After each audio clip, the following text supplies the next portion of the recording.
What if the mightiest fleets ever assembled turned a tropical gulf into history's deadliest naval graveyard?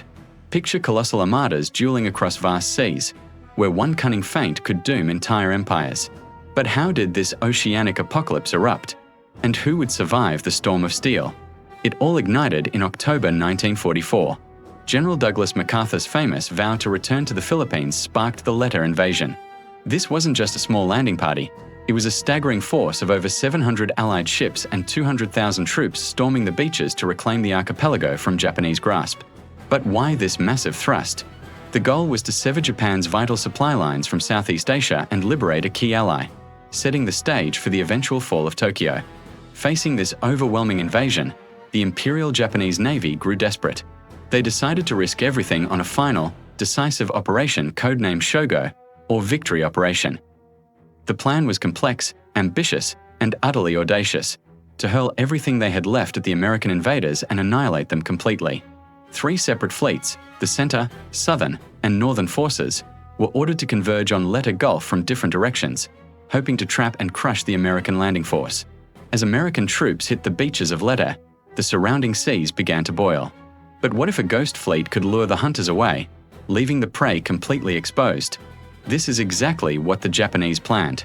The Northern Force, commanded by Admiral Ozawa, was a collection of carriers with very few planes, a deliberate decoy. And Admiral Halsey, commander of the powerful US Third Fleet, took the bait. He charged north, chasing Ozawa's carriers, leaving the San Bernardino Strait, a critical passage, dangerously unguarded. Through that very strait slipped Admiral Kurida's formidable center force, including the super battleship Yamato, heading straight for the vulnerable American transports. The Battle of Leyte Gulf then exploded into 4 separate, savage engagements.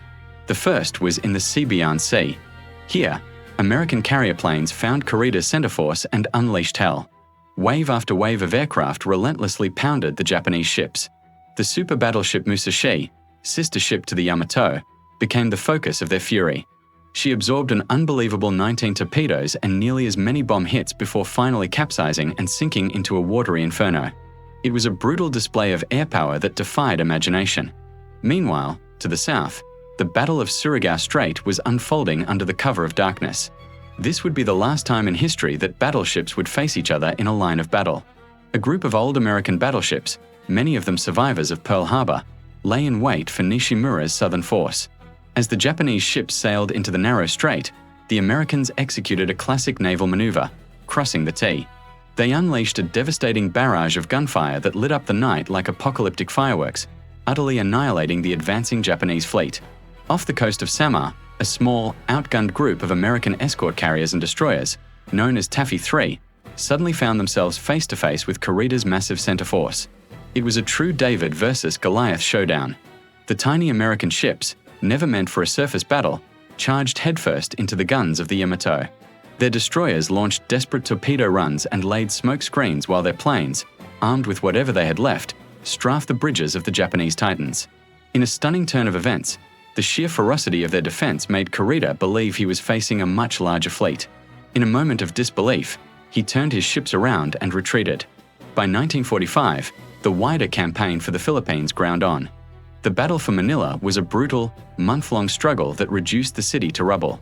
But Allied tenacity prevailed. Japan's victory operation had turned into a catastrophic defeat. The Battle of Leyte Gulf, the largest naval battle in history, claimed over 300 ships and more than 12,000 lives, effectively shattering the Imperial Japanese Navy as a fighting force. What profound echoes remain from this Pacific Armageddon? It teaches us about the fragility of giants and the incredible power of valor in the midst of chaos. The Battle of Leyte Gulf was more than a battle. It was the moment where the waves of war truly began to wash away an empire. Thanks for watching, and don't forget to subscribe for more epic stories from history.